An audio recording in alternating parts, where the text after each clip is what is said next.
ఇక తెల్లవారుజామున శివనారాయణ భక్తితో సూర్య నమస్కారాలు చేసుకుంటూ ఉంటాడు. మనసు ప్రశాంతంగా ఉండాల్సిన ఆ సమయంలో ఎదురుగా పారిజాతం ముఖం చూడగానే ఆయన చిరాకు పడతాడు. సరిగ్గా అదే సమయానికి కార్తీక్, దీప, శౌర్య లోపలికి వస్తారు. వారిని చూడగానే శివనారాయణ కాంచన కోసం కళ్ళు వెతుకుతాయి. కానీ కాంచన కనిపించదు. మీ ముగ్గురు వచ్చారు, మీ అమ్మ ఎక్కడా అని శివనారాయణ అడిగేసరికి కార్తీక్ మొహంలో నిరాశ కనిపిస్తుంది. అమ్మకు ఇక్కడికి రావడానికి ధైర్యం సరిపోవడం లేదు తాతయ్య, రాలేనని చెప్పిందని సమాధానం చెప్తాడు కార్తీక్. పక్కనే ఉన్న పారిజాతం వెంటనే అందుకొని, జోష్న కూడా ఇంతే, తనకు ధైర్యం చాలడం లేదు, గదిలో నుంచి బయటకి రావడం లేదు అంటూ తన మనవరాల్ని వెనకేసుకు వస్తుంది పారిజాతం. కానీ కార్తీక్ మాత్రం పట్టుదలగా నేను వెళ్ళి రప్పిస్తాను అని జోష్న గది వైపు వెళ్తుంటే పారిజాతం గుండెల్లో రైలు పరిగెడతాయి. అందరూ ఒక చోట చేరితేనే కదా ఇల్లు కలకల్లాడేది అని భావించిన దశరథ ఈరోజు ఇంట్లో అందరికీ విందు భోజనం ఏర్పాటు చెయ్యని దీపకు చెప్తాడు. సుమిత్ర మాత్రం వదిన నా గురించి ఎంత బాధపడుతుందో ఏంటో అని కాంచన్ తలుచుకొని కన్నీళ్లు పెట్టుకుంటూ ఉంటుంది. సుమిత్ర కన్నీళ్లు చూసి దశరథ, శివనారాయణలు కూడా బాధపడతారు. మరోవైపు కార్తీక్ జోష్న దగ్గరికి వెళ్ళి ఏంటి బయటకు రావడం లేదని ప్రశ్నిస్తాడు. వెంటనే అక్కడకు చేరుకున్న పారిజాతం కార్తీక్కు అడ్డు తగులుతుంది.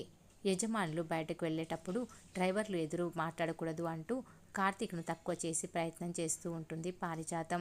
ఈ గొడవలో పారిజాతం అనుకోకుండా దాసు ప్రస్తావన తేవడంతో జోష్న ఒక్కసారిగా షాక్కి గురవుతుంది. రహస్యం బయటపడుతుందేమోనన్న భయం ఆమెలో మొదలవుతుంది. దాంతో కార్తీక్ మన టైం బాగోలేకపోతే రహస్యాలు బయటపడతాయి, అప్పుడే ఎవరు ఇలాంటి వారు తెలుస్తుందని వార్నింగ్ ఇస్తాడు. కార్తీక్ మాటలకు కోపం వచ్చిన జోష్న బయటకు వెళ్ళాలని చూస్తుంది. సరిగ్గా అప్పుడే అక్కడికి సుమిత్ర వచ్చి ఎక్కడికి వెళ్తున్నావని అడుగుతుంది. జోష్న మనసు బాగోలేకపోతే నేనే ఫ్రెండ్ దగ్గరికి వెళ్ళమని చెప్పానని పారిజాతం జోష్నకు వంత పాడుతుంది. జోష్న చూసి అందరం కలిసి విందు భోజనం చేద్దాం, సరదాగా ఉందామని సుమిత్ర అడుగుతుంది. నువ్వు ఇలా బయటకు వెళ్ళినప్పుడు నేనే చనిపోతే, నా కన్న కూతురు లేనప్పుడు చనిపోయానన్న బాధ నాలో ఉంటుందని చెప్పి సుమిత్ర బాధపడుతుంది. సుమిత్ర మాటల్లో చావు ప్రస్తావన వచ్చేసరికి దీప కళ్ళు చెమరుస్తాయి. ఏదో ఒక క్షణంలో నేను చనిపోతానేమోనని భయంగా ఉంది.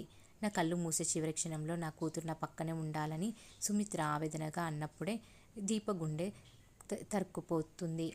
కార్తీక్ వెంటనే జోక్యం చేసుకుని నీ కూతుర్ని కళ్ళ ముందే ఉంటుందని చెప్తాడు. జోష్నకు ఈ మాటలు విని భయం వేస్తుంది. తన మెడికల్ రిపోర్ట్స్ వస్తే నిజం ఎక్కడ బయటపడుతుందో అని ఆమె వణికిపోతూ ఉంటుంది. రిపోర్ట్స్ ఎప్పుడు వస్తాయో, డాక్టర్ ఎవరికి ఫోన్ చేస్తుందో అర్థం కావడం లేదని పారిజాతం ముందు తన ఆందోళన బయటపెడుతూ ఉంటుంది జోష్న. దానికి పారిజాతం అన్నిటికీ ఆ కార్తీక్ గాడే కారణం, ముందు వాడిని బయటకు పంపాలని ప్లాన్ చేస్తుంది. వంటగది దగ్గర నిలబడి ఉన్న కార్తీక్ దగ్గరకు వచ్చి ఏం చూస్తున్నావని పారిజాతం అడుగుతుంది. వంటగదిలో నుంచి మసాలా వాసన వస్తుంటే దీపం ఏం వండుతుందో అని చూస్తున్నానని కార్తీక్ సరదాగా బదిలిస్తాడు. కానీ పారిజాతం వెటకారంగా సుమిత్ర చావు గురించి మాట్లాడితే దీప ఎందుకు అంతలా ఏడుస్తుంది అని అడుగుతుంది. కార్తీక్ ఒక్క నిమిషం ఆగి అది పేగుబంధం పారు, ఆ మాత్రం ప్రేమ ఉంటుందని అంటాడు. జోష్నను ఉద్దేశించి మాట్లాడుతూ తన సొంత కూతురు అని చెప్పుకునే జోష్న ఎందుకు కన్నీరు కార్చలేదు అని నిలదీసేసరికి జోష్న దగ్గర సమాధానం లేకపోతుంది. అయినా మీ అత్తకు బాగోలేకపోతే నువ్వు అలా నవ్వుతూ ఎలా ఉన్నావు, అందరిని ఎలా నవ్విస్తున్నావని కార్తీక్ను అడుగుతుంది పారిజాతం. దీనికి కార్తీక్ సమాధానం ఇస్తూ సుమిత్ర అత్తను ఆనందంగా ఉంచడానికి ఏం చేయడానికైనా సిద్ధంగా ఉంటాను అని చెప్తాడు. ఇదంతా దశరథ వెనుక నుంచి వింటాడు. దశరథ వచ్చి కార్తీక్ మాటలను సమర్థిస్తూ నువ్వు ఇలాగే ఉండు, మీ అత్తను నవ్వించు, రక్షించు అని కార్తీక్ను ప్రోత్సహిస్తాడు. బిడ్డకు జన్మనివ్వడం అంటే ఆడదానికి పునర్జన్మ, ఆ చావును దాటి వచ్చిన తల్లిని ఆ బిడ్డే కాపాడుకోవాలి అన్న కార్తీక్ మాటలకు దశరథ ఎమోషనల్ అవుతాడు.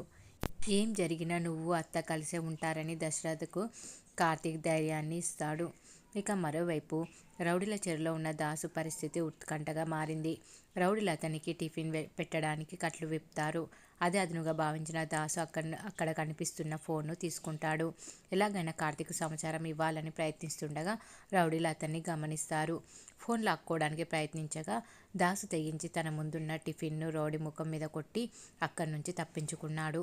రౌడీలను లోపల పెట్టేసి బయట గడిపెట్టేసిన దాసు ఇప్పుడు నన్ను ఎవడు ఆపుతాడ్రా, నా కూతురి పాపం పండింది, జోష్న నా కూతురు అనే విషయం అందరికీ తెలిసే రోజు వచ్చింది అంటూ అక్కడి నుంచి పారిపోతాడు దాసు. మరి నిజం చెప్పేస్తాడా లేదా అనేది రాబోయే ఎపిసోడ్లో తెలుసుకుందాం.